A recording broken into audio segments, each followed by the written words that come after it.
والسلام على محمد وعلى آل أصحابه أجمعين.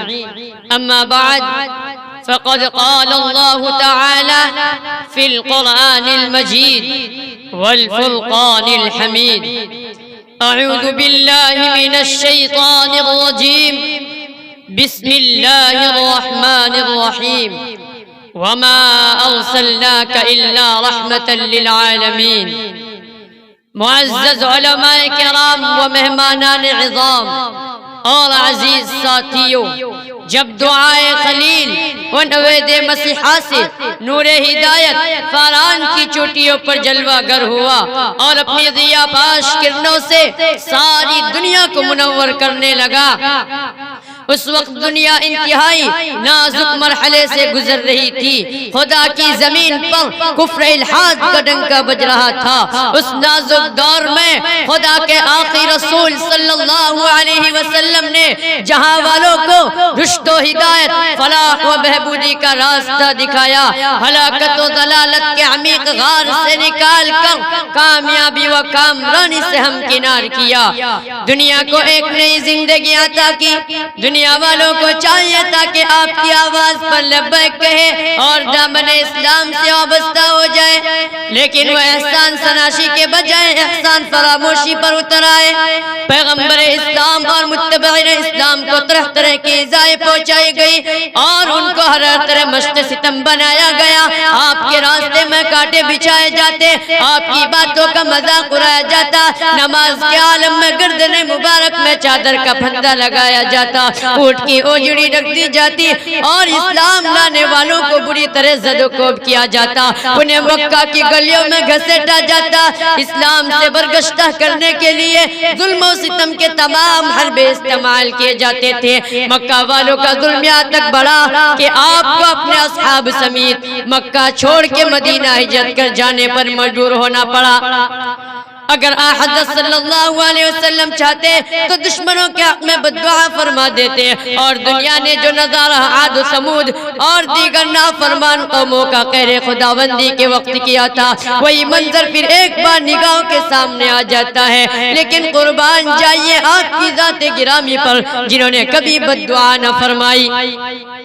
طائف کا بازار ہے، چاروں طرف اوباش لڑکے رسول خدا صلی اللہ علیہ وسلم پر پتھر برسا رہے ہیں، جسم زخموں سے چور چور ہو چکا ہے، پورا بدن لہو لگان ہے۔ وجہ صرف اتنی تھی کہ آپ نے دنیا کے گم کردہ ہرا انسانوں کو خدا کے سچے اور سیدھے راستے کی طرف بلایا تھا۔ سینکڑوں معبودان باطل کی پرستی چھوڑ کر معبود واحد کی بارگاہ میں سر تسلیم خم کرنے کی دعوت دی تھی۔ آپ کسی کے دشمن نہیں تھے، آپ نے کسی پر زور و زبردستی نہیں کی تھی، کسی کے مال و دولت پر قبضہ نہیں کر لیا تھا۔ ہاں، صرف دل میں ایک لگن تھی، ایک طرف تھی کہ ساری دنیا خدا واحد کے سامنے جھک جائے، دنیا سے تاریکوں کے بادل چھٹ جائے، پوری کائنات نور اسلام سے جگمگا اٹھے، ہر زبان خدا کے ذکر سے سرشار ہو۔ لیکن وہ بدبخت جو ہلاکت و تباہی کے گہرے غار میں پڑے ہوئے تھے، وہ اس آواز کو سن نہ سکے، اس دعوت کو برداشت نہ کر سکے۔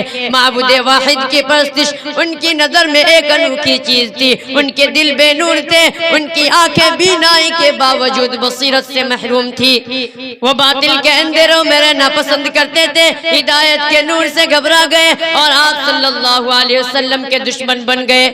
اینٹوں اور پتھروں کی بارش سے لہو لہان کر دیا۔ اسی دوران پہاڑوں کا فرشتہ حاضر ہوتا ہے اور عرض کرتا ہے کہ اللہ کے رسول، اگر آپ اجازت مرحمت فرمائیں تو میں ان دونوں پہاڑوں کو آپس میں ٹکرا دوں اور یہ نافرمان قوم درمیان میں پس کر رہ جائے۔ لیکن وہ پیغمبر جس کو خود اللہ تعالیٰ نے رحمت للعالمین کے خطاب سے نوازا ہے، وہ اتنی تکلیفیں برداشت کرنے کے باوجود اہل طائف کی بربادی گوارا نہ کر سکا اور سب کے زبان مبارک پر یہ کلمات جاری ہو گئے: اللہم اہدی قومی فإنہم لا یعلمون، اے اللہ میری قوم کو ہدایت دے، یہ مجھے جانتی نہیں۔ ایک درخت کے تائے سرے سرکار مدینہ صلی اللہ علیہ وسلم آرام فرما رہے ہیں، آپ سے ذرا ہٹ کر صحابہ کرام رضی اللہ عنہ کا قیام ہے۔ ایک کافر نے حضور کو تنہا لیٹتے دیکھ لیا، دل میں سوچا کہ موقع غنیمت ہے، چلوں اور آپ کا نعوذ باللہ کام تمام کر دوں۔ اسی ارادے سے درخت کے پاس آ کر حضور صلی اللہ علیہ وسلم کو نہایت گستاخانہ انداز میں بیدار کیا، ننگی تلوار ہاتھ میں تھی۔ اس نے کہا کہ اے محمد بتاؤ اب تجھ کو میرے ہاتھ سے کون بچائے گا؟ رسول اللہ صلی اللہ علیہ وسلم نے نہایت اطمینان و سکون سے جواب دیا۔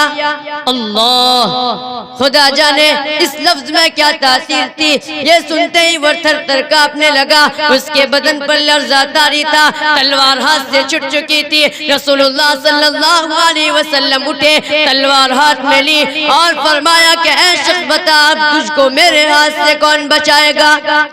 کافر کا یقین خدا پر کہا تھا، جو جواب دیتا بولا کہ آپ کے ہاتھوں سے مجھے کوئی نہیں بچا سکتا، البتہ آپ اگر مجھ پر رحم فرمائیں تو میری جان بچ سکتی ہے۔ رسول اللہ صلی اللہ علیہ وسلم قبضہ و تصرف میں آ جانے کے بعد بھی ایک جانی دشمن کو معاف فرما دیتے ہیں اور فرماتے ہیں کہ اے شخص جا تیرے لیے معافی ہے۔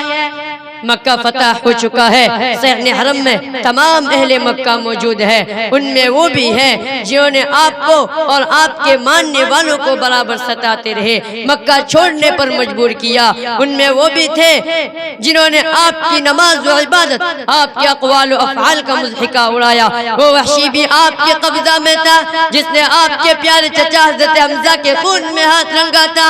ان میں وہ ہندہ بھی تھی جس نے حضرت حمزہ کے ناک کان کاٹ کر گلے کا ہار بنایا تھا، اور وہ ابو سفیان بھی جنہوں نے غزوہ بدر کے بعد سے اب تک بے در پہ مدینہ پر الغار کی تھی اور دین اسلام کو نیست و نابود کرنے کا منصوبہ بنایا تھا۔ ہر مجرم آپ کے سامنے تھا، ہر ایک سے گن گن کر بدلہ لے سکتے تھے، کوئی روکنے اور ٹوکنے والا نہ تھا۔ لیکن میرے ماں باپ اس ذات گرامی پر قربان جنہوں نے اپنے دشمنوں کی مکمل آزادی کا اعلان بغیر کسی تعرض کے ہی کر دیا، اور آپ نے فرمایا لا تثریب علیکم اليوم انتم الطلقاء، آج تم پر کوئی سرزنش نہیں، جاؤ تم سب آزاد ہو۔ رحمت عالم صلی اللہ علیہ وسلم کا یہ اعلان امن و رحمت اس قدر عام ہوتا ہے، اعلان ہو جاتا ہے کہ جو بیت اللہ شریف میں داخل ہو جائے، وہ مامون جو ابو سفیان کے گھر میں پناہ لے، وہ مامون جو اپنے گھر کا دروازہ بن کر کے بیٹھے رہے، وہ بھی مامون۔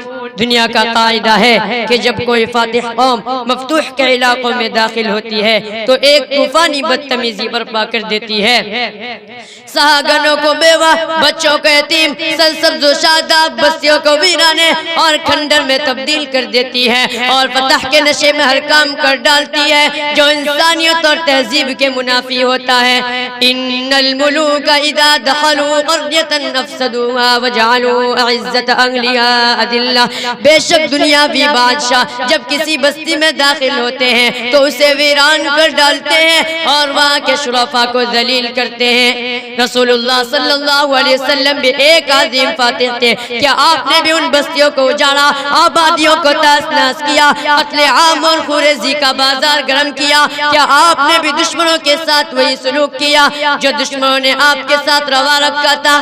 ہرگز نہیں، ہرگز نہیں۔ تاریخ کے صفحات اس بات پر گواہ ہے کہ آپ نے پتھر مارنے والوں کے حق میں رحمت کی دعائیں کی، جانی دشمنوں کو درگزر اور معاف کیا، گھر سے بے گھر کرنے والوں کے لیے عام معافی کی منادی کی، اسلام کے خلاف معرکہ آرائیں یا کرنے والوں کی خطاؤں کو دامن عفو میں جگہ دی۔